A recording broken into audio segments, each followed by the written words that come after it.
Picture this.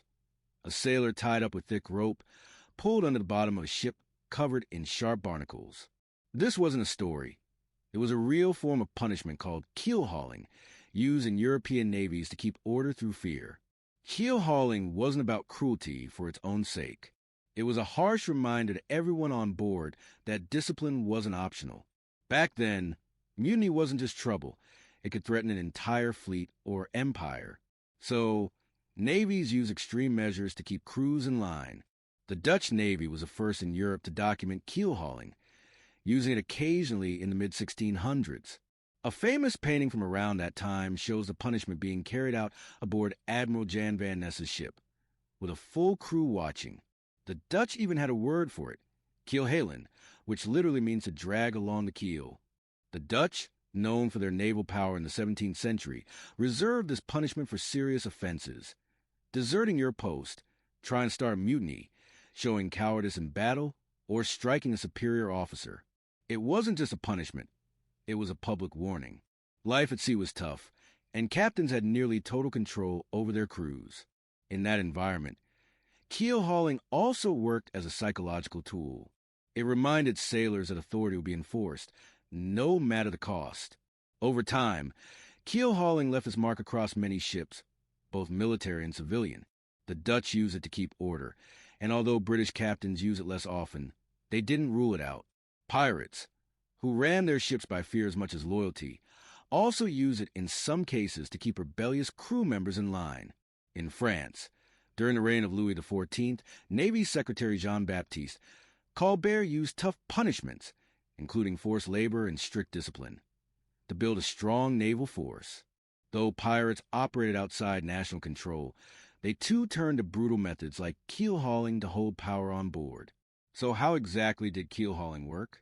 It was methodical and controlled, not wild or spontaneous. It began with a formal reading of the sailors' charges.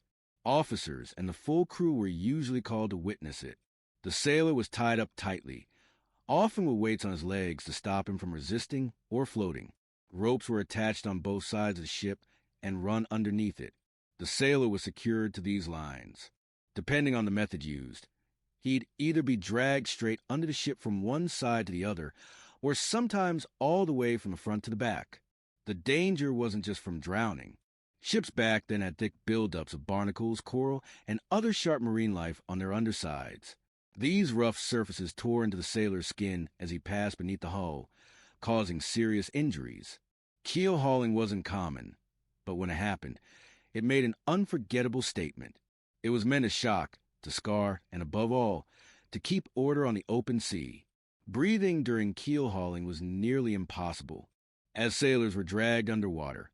Many swallowed seawater, lost their sense of direction, or passed out from the sheer force and panic. If they survived the first round, they were sometimes pulled under again.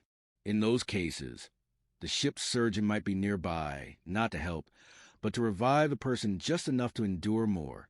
Though pirate crews operated outside the law, they followed their own strict rules. On pirate ships, keelhauling was sometimes used in the harshest cases. Things like betrayal, desertion, or stealing from a crew. Notorious pirate Captain Black Bart Roberts had a firm set of rules. He ordered hanging for desertion and marooning for theft. While keelhauling isn't specifically listed in his code, other pirate records suggest it was used when leaders wanted to send a clear, brutal message. In these settings, fear was often the only system of order. For the rest of the crew watching, the impact was deep. No lecture or lash could match what keelhauling made crystal clear. Crossing the line could mean unimaginable pain. Surviving didn't mean safety. Those who lived through it were often left with severe injuries. Salt water burned open wounds. Infections were common, and without any real medicine, death could follow days later from fever or shock, not drowning. The process was cold and controlled. That's what made it so terrifying. Every part of the ship worked together to carry out the punishment. It wasn't chaos. It was discipline turned into suffering. The keel, covered in sharp marine buildup, acted like a blade. Keelhauling etched pain into the sailor's body and the crew's memory, reinforcing the strict command of life at sea. Eventually, Even the navies that once used keel hauling saw it as too extreme. In the late 1600s and early 1700s, new ways of thinking began changing military practices. Enlightenment ideas challenged old views, pushing leaders to rethink whether brutal fear was the best way to keep control. The Dutch Navy, who had once used keel hauling the most, were also among the first to stop. By the early 18th century, they began replacing it with more controlled punishments, like flogging or extended confinement, that didn't risk killing the crew. Pirates also moved on from keel hauling. As piracy declined in the early 1700s, crews focused less on dramatic punishments and more on quick action. If someone betrayed the group, they were more likely to be shot or hanged on the spot. Dragging someone under the ship took too much time and too much effort. By the 1800s, ships had changed. Naval crews were more trained and professional. Discipline was no longer just about fear. It was about following systems. Punishment logs were kept, officers followed rules, and courts-martial decided outcomes. Keel hauling left behind more than scars. It revealed how much early naval discipline relied on fear to keep order. But once it was abandoned, navies began building structures based on law, not just threats. That shift marked a big step in how authority at sea and beyond was understood. As philosopher Cesare Beccaria said in 1764, the certainty of a small punishment will make a stronger impression than the fear of one more severe. The fall of keel hauling proved that fear might win obedience, but justice wins stability. Keel hauling stands as one of the most brutal examples of how far seafaring powers once went to maintain discipline. It wasn't just punishment. It was a message burned into the minds of every crew member who witnessed it. In an age where the sea was lawless, where authority had to be absolute and visible, keel hauling served a clear purpose: control through terror. But what makes this chapter of maritime history so important isn't just the cruelty. It's what came after. Over time, navies evolved. Fear alone no longer worked. As fleets became larger, more structured, and technologically advanced, the old tools of command gave way to systems based on accountability and rule of law.